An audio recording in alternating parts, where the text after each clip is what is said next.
Shimei the real classes में आपका स्वागत है। मैं डॉक्टर एसके शर्मा आपके सामने हाजिर हूं एमसीक्यू ब्लास्ट लेकर के। और आज हम करंट इलेक्ट्रिसिटी में चर्चा करेंगे बहुत ही इंटरेस्टिंग टॉपिक की, जो है इलेक्ट्रिक सेल्स। और ये हमारा दावा है कि अगर आप पूरा वीडियो देखते हैं तो इलेक्ट्रिक सेल से संबंधित आपके डाउट, आपके कंसेप्ट पूरी तरह क्लियर हो जाएंगे।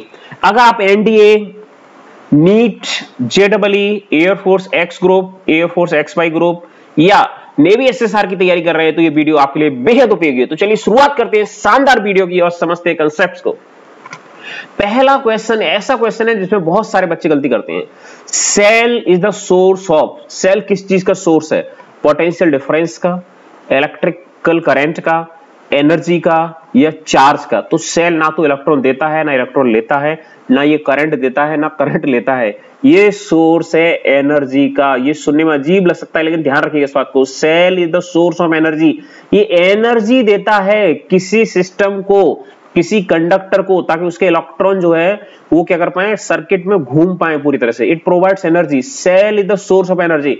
पोटेंशियल डिफरेंस का नहीं है, करंट का नहीं है सोर्स है, और इलेक्ट्रॉन का नहीं है। ये सोर्स है एनर्जी का। इसे दिमाग में बैठा लीजिए। पहला ही क्वेश्चन बहुत ही अहम क्वेश्चन था आपके सामने, याद रखना होगा आपको। ये एनर्जी द करेक्ट आंसर।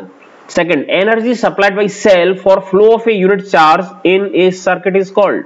किसी सर्किट में यूनिट चार्ज का फ्लो कराने के लिए जो एनर्जी दी जाती है उसे हम क्या बोलते हैं? उसे बोलते हैं electromotive force, EMF। That is known as electromotive force. Basically electromotive force क्या है? एनर्जी या work done per unit charge. किस लिए? यूनिट चार्ज को हम सर्किट में मूव कराते हैं, उसके लिए इसे कहलाते हैं इलेक्ट्रोमोटिव फोर्स या EMF। EMF is the correct answer. Next, potential difference between two terminals of a cell when no current is being drawn from it is called capacity of cell, current, EMF या voltage। इसका answer तो EMF है। थोड़ा समझ लेते हैं। जब आप मार्केट से कोई सेल खरीद के लाते हैं तो आपने देखा होगा कि सेल पे एक पोटेंशियल लिखा रहता है। इस तरह का सेल होगा, सिलेंड्रिकल सेल होगा, उस पर लिखा रहता है 1.5 वोल्ट।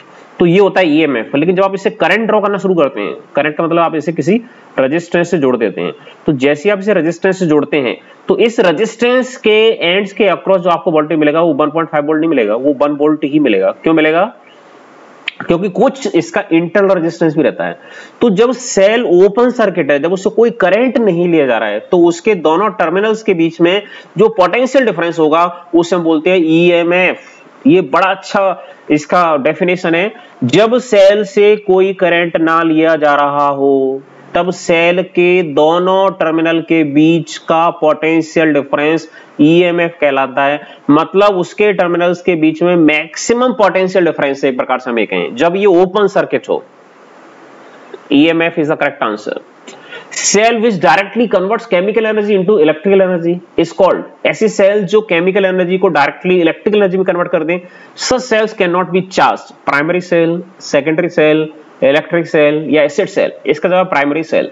जैसे घर पे जो हम टॉर्च वगैरह के सेल लाते हैं या रिमोट के जो सेल लाते हैं, ज्यादातर केसेस में जो उनके सेल रहते हैं टॉर्च के या रिमोट के, वो प्राइमरी सेल रहते हैं क्योंकि हम उन्हें यूज एंड थ्रो के रूप में इस्तेमाल करते हैं। उनकी केमिकल एनर्जी एक बार इलेक्ट्रिकल में कन्वर्ट हो जाती है, फिर वो चार्ज नहीं हो पाते। आपके सर उसमें कुछ चार्जेबल भी आते हैं, बिल्कुल भी चार्जेबल भी आते हैं उनमें, लेकिन जिनको हम दोबारा से चार्ज नहीं कर सकते हैं वो है primary cell. Cell in which electric energy is stored in the form of chemical energy and this stored chemical energy is again converted into electric energy। ऐसी सेल जिसमें इलेक्ट्रिकल एनर्जी को केमिकल एनर्जी के रूप में store किया जाता है और इस स्टोर केमिकल एनर्जी को आवश्यकता पड़ने की स्थिति में हम फिर से इलेक्ट्रिकल एनर्जी में कन्वर्ट कर सकते हैं। Such cells can be charge again and again. ऐसी सेल्स को हम बोलते हैं सेकेंडरी सेल। जैसे कार के अंदर जो बैटरी है, एक्चुअली वो सेल का कॉम्बिनेशन है। कार के अंदर जो बैटरी है, या आपकी जो एक्टिवा है, या आपकी जो स्कूटी है, या आपका स्कूटर है, उसके अंदर जो बैटरी है, ये सब क्या है? ये सब सेकेंडरी सेल्स का कॉम्बिनेशन है, यानी सेकेंडरी सेल्स लगी हुई है। उसे हम अगेन एंड अगेन चार्ज करते हैं। कार चलती है तो चार्ज होती रहती है, ठीक है। जब हम कार को बंद करके खड़े हो जाते हैं लाइट चालू करके, तब वो एनर्जी देती रहती है। तो ऐसी सेल्स क्या कहलाती है? सेकेंडरी सेल्स कहलाती है। If E is equal to EMF of a cell, EMF क्या होता है अभी हम देख चुके हैं। जब सेल से कोई करंट ना लिया जा रहा हो तब उसके टर्मिनल्स के बीच में जो पोटेंशियल डिफरेंस होता है उसे बोलते हैं EMF। R है इंटरनल रेजिस्टेंस ऑफ सेल, क्योंकि सेल जो है उसका कुछ इंटरनल रेजिस्टेंस भी होगा। Then V potential difference across terminals of cell while discharging. और V क्या है, जब वो सेल डिस्चार्ज हो रही है, डिस्चार्ज मतलब करंट दे रही है किसी को, ये सेल है, ये किसी एक्सटर्नल रेजिस्टेंस को करंट दे रही है, ये रेजिस्टेंस है, तो ये डिस्चार्ज हो रही है। तो जब ये डिस्चार्ज हो रही है सेल, E इसका EMF है और इसमें से करंट I बह रहा है और इसका कुछ इंटरनल रेजिस्टेंस होता है हर सेल का, जिसे हम स्मॉल r से नोट करते हैं, ये याद रखना आप।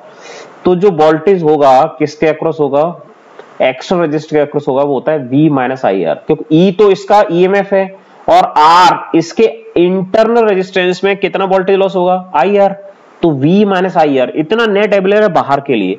कब, जब ये डिस्चार्ज हो रही है, लेकिन कई बार चार्जिंग के लिए होता है। जैसे हम बात करें किसकी, इन्वर्टर की, इन्वर्टर में जब बिजली है तो वो इन्वर्टर की जो बैटरी है वो चार्ज हो रही होती है। जब चार्ज हो रही होती है तो ये रिलेशन आता है V equal to E plus IR, क्योंकि जो बाहरी वोल्टेज है वो बैटरी का EMF भी दे रहा है और जो आप इंटरनल रेजिस्टेंस है उसमें भी करंट सप्लाई कर रहा है। तो उस समय आता है, ये कब है, चार्जिंग के दौरान, दिस इज व्हाइल चार्जिंग। और ये कब है, V माइनस IR, ये है डिस्चार्जिंग के दौरान। तो इसका जवाब है ऑप्शन ए,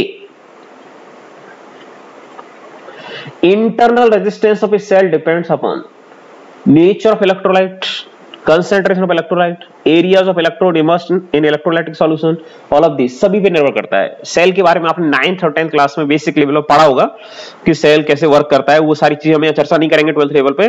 तो इन सभी फैक्टर पर निर्भर करता है ये, nature of electrolyte, concentration of electrolyte, उनका एरिया कितना डूबा हुआ है इलेक्ट्रोलाइटिक सॉल्यूशन में, इलेक्ट्रोड्स का, दोनों इलेक्ट्रोड के बीच में कितनी दूरी है, ये सारे फैक्टर प्रोवाइड करते हैं किसको, इंटरनल रेजिस्टेंस ऑफ सेल को। तो इसका जवाब है all of this. Dimensional formula of EMF, तो अभी तो हम देख चुके हैं कि EMF हमारा क्या है, वर्क डन, किस केस में, जब हम किसी यूनिट चार्ज को मूव कराएं। तो वर्क का फॉर्मूला क्या होता है, dimensional formula ml square T की पावर -2, और चार्ज का क्या होता है, I into T ml square. I क्या है, करंट, और T क्या है, टाइम। तो करंट का है A और T का है T, तो this becomes ml square T की पावर -3 A इनवर्स। तो देखिए कहां नजर आ रहा है, ये नजर आ रहा है ऑप्शन बी में, तो ऑप्शन बी है इसका सही जवाब।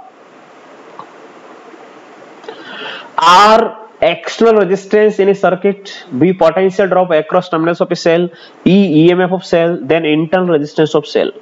इंटरनल रेजिस्टेंस को ई, वी और आर के टर्म में एक्सप्रेस करना है। तो जरा देख लेते हैं, डायग्राम से समझ में आ जाएगा। ये हमने एक सेल ले ली, ये सेल है, ये इसका इंटरनल रेजिस्टेंस है, छोटा आर से नोट करते हैं इसको हम, छुटकू आर, और ये हमारा एक्सटर्नल रेजिस्टेंस है आर, कैपिटल आर। और मान लीजिए इसमें करंट आई फ्लो हो रहा है, इसमें करंट आई फ्लो हो रहा है, ठीक है। तो आप देखिए इस सर्किट का पूरा जो वो है आपका रेजिस्टेंस, वो कितना है, small r plus capital R. लेकिन अगर हम सिंपल वे में देखें, इसके अक्रॉस जो वोल्टेज होगा,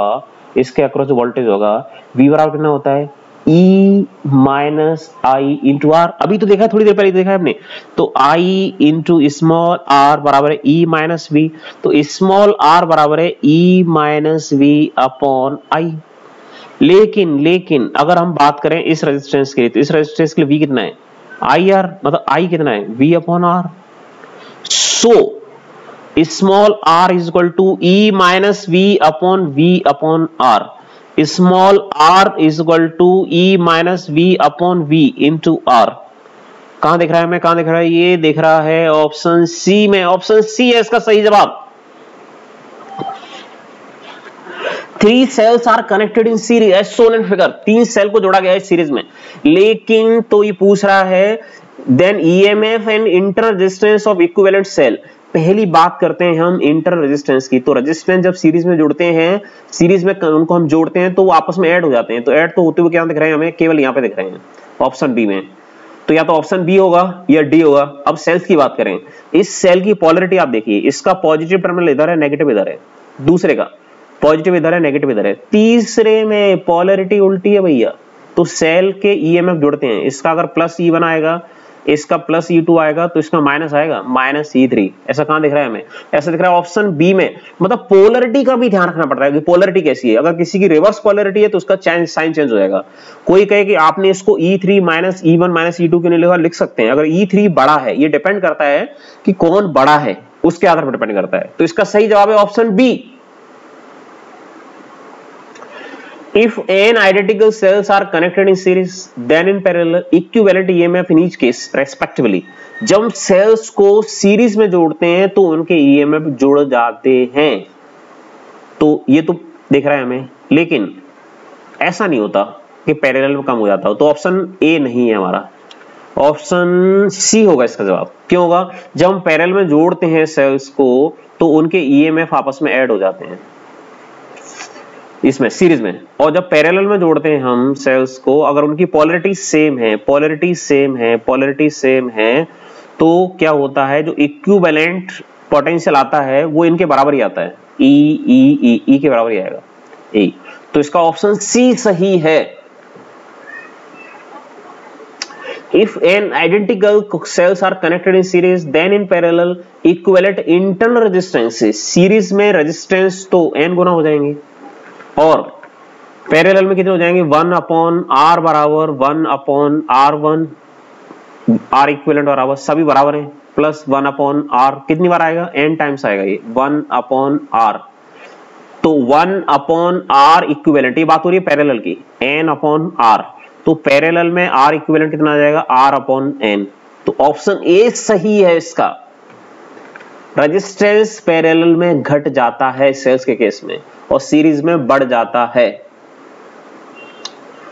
क्वेश्चन नंबर 13, इफ, ये बड़ा प्यारा क्वेश्चन है, बड़ा शानदार क्वेश्चन है ये। If external resistance is much higher than internal resistance, then to draw maximum current cells should be connected in. देखिए, जब सेल सीरीज में जुड़ते हैं, तो अभी हमने देख चुके हैं, जब सेल सीरीज में जुड़ते हैं, सेल सीरीज में जुड़े हुए हैं, ठीक है, मान लीजिए एन सेल है, सीरीज में जुड़े हुए हैं, तो इक्विवेलेंट जो ईएमएफ आता है वो कितना आता है, एन ई। इंटरनल रेजिस्टेंस कितना आएगा इक्विवेलेंट सेल्स का, वो आएगा एन आर, और एक्सटर्नल रेजिस्टेंस है मान लीजिए आर। तो करंट कितना हो जाएगा, तो करंट हो जाएगा नेट ईएमएफ बटे net resistance, N R plus capital R. यदि आर बड़ा है स्मॉल आर से, तो हम लिख पाएंगे I is equal to N E upon R. मतलब आई बराबर एन टाइम्स ऑफ एक सेल जो करंट देगी उसका एन गुना आ रहा है। तो सीरीज कॉम्बिनेशन ज्यादा सही है।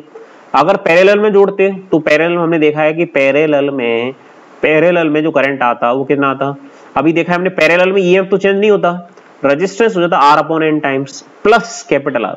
अगर कैपिटल आर बड़ा होता तो आई कितना आता, ई अपॉन आर आता। तो पैरेलल कॉम्बिनेशन कब ठीक है, जब उल्टा हो, मतलब इंटरनल रेजिस्टेंस बड़ा हो किससे, एक्सटर्नल रेजिस्टेंस से। अगर एक्सटर्नल रेजिस्टेंस बड़ा हो इंटरनल रेजिस्टेंस से, तो सीरीज कॉम्बिनेशन ज्यादा अच्छा है।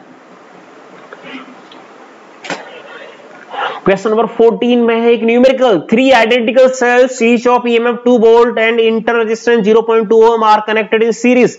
तो सीरीज में जो इक्विवेलेंट ईएमएफ होगा वो क्या होगा, इनका 3 गुना होगा। 3 सेल्स हैं, 3 इंटू 2 6 वोल्ट होगा, और इक्विवेलेंट जो रेजिस्टेंस होगा वो भी 3 गुना होगा। 3 इंटू स्मॉल आर, 3 इंटू 0.2 यानी 0.6 ओम। अब ये भैया लगी हैं सेल, पहली सेल पहला इंटर रेजिस्टेंस, दूसरी सेल दूसरे का इंटर रेजिस्टेंस, तीसरी सेल तीसरे का इंटर रेजिस्टेंस, और इन्हें जोड़ा गया है किसी एक्सटर्नल रेजिस्टेंस से, capital R. This is E small R, E small R, E small R. तो करंट कितना होगा, करंट होगा तीनों सेल का E equivalent upon total resistance. Total resistance क्या होगा, इन तीनों का सम प्लस आर, तो 3 small r plus capital R. तो आई इज इक्वल टू है ई कितना है 6 वोल्ट, 3R कितना है 0.6, और बाहरी रेजिस्टेंस कितना है भाई, बाहरी रेजिस्टेंस है 7.4 ओम। तो आई इज इक्वल टू आ गया 6/8 यानी 3/4, 3/4 यानी 0.75 एम्पियर। 0.75 एम्पियर है सही जवाब। अब हम पहुंच गए हैं लास्ट क्वेश्चन पे हैं, लास्ट क्वेश्चन पे पहुंच गए हम लोग। 2 identical cells whether joint in series और in parallel give the same current. वाह क्या बात है। When connected to an extra resistance of 1 ohm, find the internal resistance of each cell. 2 identical cell हैं, चाहे हम उनको सीरीज में जोड़े चाहे पैरेलल में जोड़े, सेम करंट देती हैं। जब किसी बाहरी एक्स्ट्रा रेजिस्टेंस से जोड़ दें 1 ओम से, तो बताइए सेल का इंटरनल रेजिस्टेंस क्या होगा। इंटरनल रेजिस्टेंस आंसर तो आएगा 1 ओम। तो देख लेते हैं, जब हमने सीरीज में जोड़ा, पहला है सीरीज, तो सीरीज में ई इक्विवेलेंट कितना आएगा, दोनों के ईएमएफ का सम हो जाएगा 2E। रेजिस्टेंस कितना आएगा, रेजिस्टेंस दोनों के रेजिस्टेंस का सम हो जाएगा, ठीक है। और एक्सटर्नल रेजिस्टेंस कितना है 1 ओम लिखा हुआ है, क्लियर। तो करंट कितना होगा, करंट सीरीज का है, ये होगा E equivalent upon R equivalent plus capital R. Equivalent कितना है 2E, आर इक्विवेलेंट कितना है 2R, और बाहरी रेजिस्टेंस कितना है 1 ओम। पैरेलल में ये कितना आएगा, पैरेलल में इक्विवेलेंट कितना आता है, सेम रहता है E। रेजिस्टेंस कितना आता है, 2 सेल है तो आधा हो जाएगा R/2, और बाहरी रेजिस्टेंस तो चेंज नहीं हो रहा, तो पैरेलल में कितना आ गया, ये आ गया E अपॉन R/2 प्लस 1, यानी 2E अपॉन R प्लस 2। तो मतलब ये और ये बराबर है, सो IS बराबर IP। ये क्या है 2E अपॉन 2R प्लस 1, दूसरा क्या है 2E upon R plus 2, 2E upon R plus 2। अगली पेज पर करने वाले हम इसको, तो हमें क्या बराबर करना है, हमें बराबर करना है 2E अपॉन 2R प्लस 1 बराबर 2E R प्लस 2। तो ऊपर वाला तो 2E से 2E कट गया, मतलब 2R प्लस 1 बराबर R प्लस 2। R इधर जाएगा तो हो जाएगा R, और 1 इधर जाएगा बराबर 1 ओम। वाह, कितना शानदार क्वेश्चन था ये। Thank you very much for watching this video. Please like this video and share this video. Do not forget to subscribe my channel. You are requested to press bell icon for notifications. Also check out these cool videos. Thank you very much. Jai Hind, Jai Bharat.